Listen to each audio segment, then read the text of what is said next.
A close shave. The day Lincoln almost lost his hat, and maybe his head. Picture this. It's 1863, the middle of the Civil War.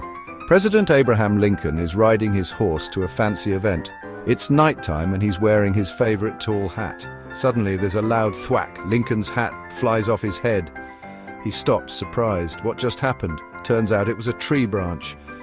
A low-hanging branch knocked his hat right off. Luckily, that was all it knocked off. Imagine if he'd been hurt. This story might seem silly, but it reminds us how easily history could have been different. One branch, 1 inch closer, and who knows what might have happened. Music and mayhem, when Mozart met Marie Antoinette. Let's jump back in time even further to the year 1762. A tiny 6-year-old boy is playing the harpsichord for the Queen of France. This isn't just any kid, it's Wolfgang Amadeus Mozart. The story goes that little Mozart tripped while walking across the room. Queen Marie Antoinette helped him up. He was so grateful he proposed marriage. Now, Mozart probably didn't want to marry the Queen. He was 6. But it makes a good story, and it shows how famous he was, even as a child. Presidential pets, from Teddy's bear to Coolidge's raccoon, back to the USA.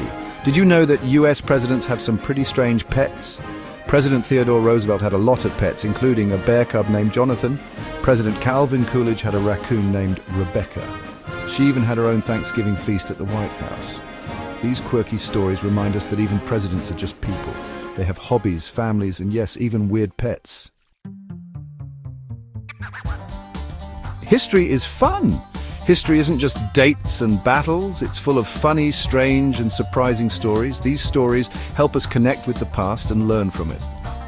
So the next time you think history is boring, remember Lincoln's hat, Mozart's marriage proposal, or Coolidge's raccoon. You might just find yourself hooked.